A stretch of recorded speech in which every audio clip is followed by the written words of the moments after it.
Halo, saya Rafinatullah. Sebelum masuk topik pembelajarannya, saya akan menyebutkan nama anggota kelompoknya, yaitu ada Bayu Chandrawaskita, Syahla Lubna, Nisrina Alia, Aliza Novita, Ramadhani Devina, dan Afian Atullah.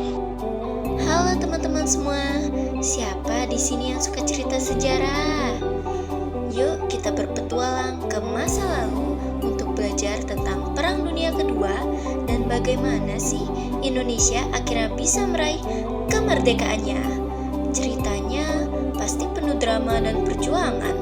Penasaran? Ayo kita mulai.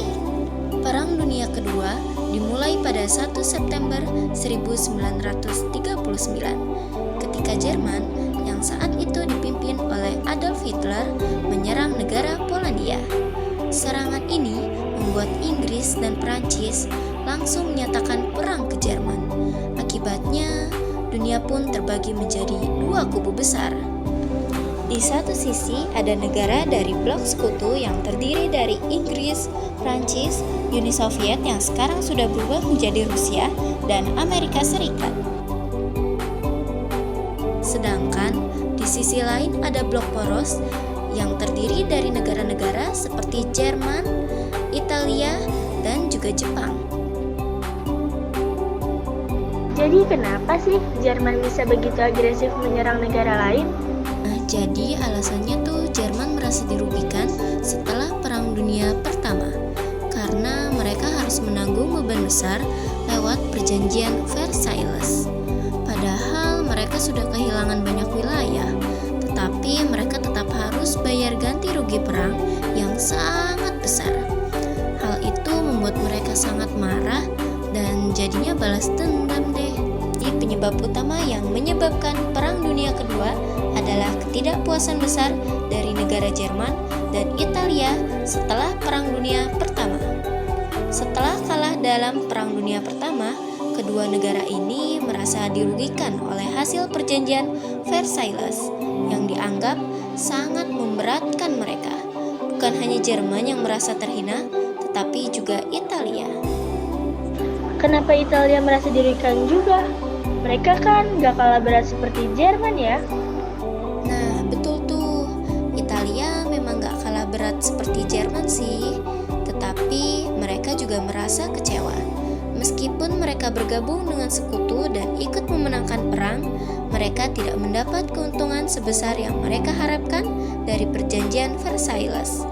Wilayah yang dijanjikan, seperti wilayah Austria-Hungaria, tidak mereka dapatkan. Ketidakpuasan ini mendorong munculnya Benito Mussolini, seorang mantan wartawan yang mendirikan partai fasis di Italia pada tahun 1920-an. Fasisme adalah ideologi yang menekankan kepemimpinan otoriter dan kekuatan negara di atas individu, serta kebanggaan terhadap kejayaan bangsa dan negara.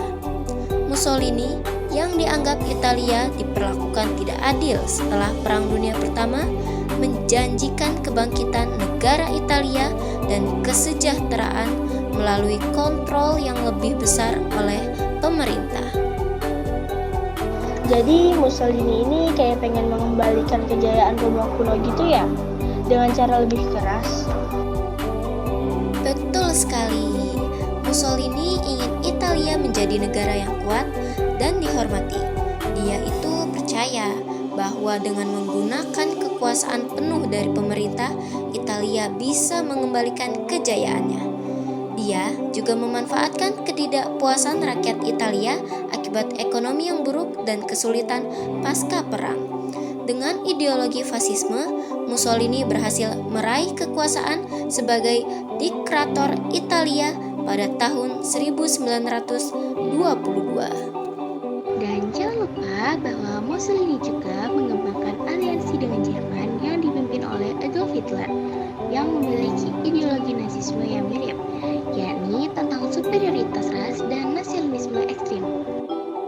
Benar, Nazisme dan fasisme memang mempunyai kesamaan dalam ekstremisme nasionalisme, kekuatan totaliter, dan keinginannya untuk ekspansi wilayah.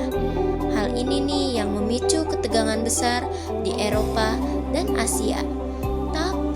Bagi Hitler yang merasa Jerman dipermalukan pasca Perang Dunia Pertama, ini nih kesempatannya untuk menghidupkan kembali kejayaan Jerman yang akhirnya mengarah pada kebijakan agresif dan pendudukan di negara-negara lain.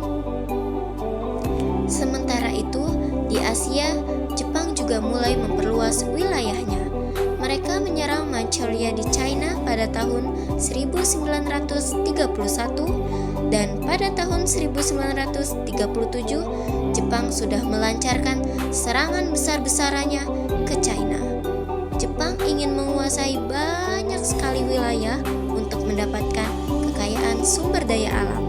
Dan hanya itu saja, setelah menguasai China, Jepang juga menargetkan Indonesia yang pada waktu itu masih menjadi bagian dari Hindia Belanda. Hal ini disebabkan karena Indonesia yang kaya akan minyak dan bahan penting lainnya menjadikan Jepang ingin menguasai Indonesia untuk kepentingan perang mereka. Pada Januari 1942, Jepang mulai mendarat di Indonesia. Mereka sudah menguasai Tarakan, Makassar, dan Batavia atau sekarang yang disebut dengan Jakarta pada bulan Maret. Belanda yang dulunya menguasai Indonesia akhirnya menyerah tanpa syarat. Meskipun Jepang datang sebagai penjajah, mereka juga memberikan janji kemerdekaan kepada Indonesia. Jepang ingin mendapatkan dukungan dari rakyat Indonesia dalam perang Pasifik. Jadi Jepang itu seolah-olah memberikan kesempatan kemerdekaan ya. Tapi apakah mereka benar-benar ingin memberikannya? Memang sih Jepang memberikan janji kemerdekaan, tapi mereka nggak begitu saja menyerah. Pada tahun 1943, Jepang mendirikan BPUPKI atau yang disebut dengan Badan Penyelidik Usaha-Usaha Persiapan Kemerdekaan Indonesia untuk mempersiapkan kemerdekaan Indonesia mulai dari dasar negara hingga konstitusi. Betul, meskipun mereka mendirikan BPUPKI, Jepang tetap ingin mengendalikan Indonesia. Jadi meskipun Jepang menjanjikan kemerdekaan, mereka tetap ingin punya kendali ya. Mereka nggak benar-benar ingin Indonesia merdeka sepenuhnya. Pada 6 Agustus 1945, tiba-tiba langit di kota Hiroshima terang benderang seperti siang bolong. Lalu, bam! Sebuah bola api besar jatuh dan meledak, menghancurkan segalanya dalam sekejap. 3 hari setelahnya, giliran kota Nagasaki yang merasakan ledakan dahsyat yang sama. Semua itu membuat Jepang sadar, kita nggak bisa menang lagi. Lalu, pada 15 Agustus 1945, Kaisar Hirohito berbicara melalui radio, memberitahukan kepada seluruh rakyat Jepang, waktunya untuk menyerah. Dan begitu, Perang Dunia Kedua pun berakhir. Dengan Jepang menyerah, Indonesia jadi mendapatkan kesempatan untuk merdeka tanpa hambatan dari Jepang lagi. Wah, akhirnya Jepang menyerah ya. Kemerdekaan Indonesia jadi semakin dekat. Pada 12 Agustus 1945, para pemimpin di Indonesia seperti Soekarno dan Hatta bertemu dengan Jenderal Terauchi, pemimpin tentara Jepang di Dalat, Vietnam. Jenderal Terauchi memberi kabar bahwa Jepang akan memberikan kemerdekaan kepada Indonesia, tapi dengan beberapa syarat. Pada 14 Agustus 1945, Jepang membubarkan BPUPKI dan membentuk PPKI atau Panitia Persiapan Kemerdekaan Indonesia. PPKI bertugas untuk menyusun konstitusi dan mempersiapkan segala hal yang terkait dengan kemerdekaan Indonesia. Dan akhirnya, pada 17 Agustus 1945, Insinyur Soekarno dan Muhammad Hatta dengan bangga membacakan teks proklamasi kemerdekaan Indonesia di Jakarta, tepatnya di Jalan Pegangsaan Timur. Proklamasi. Kami, bangsa Indonesia, dengan ini menyatakan kemerdekaan Indonesia.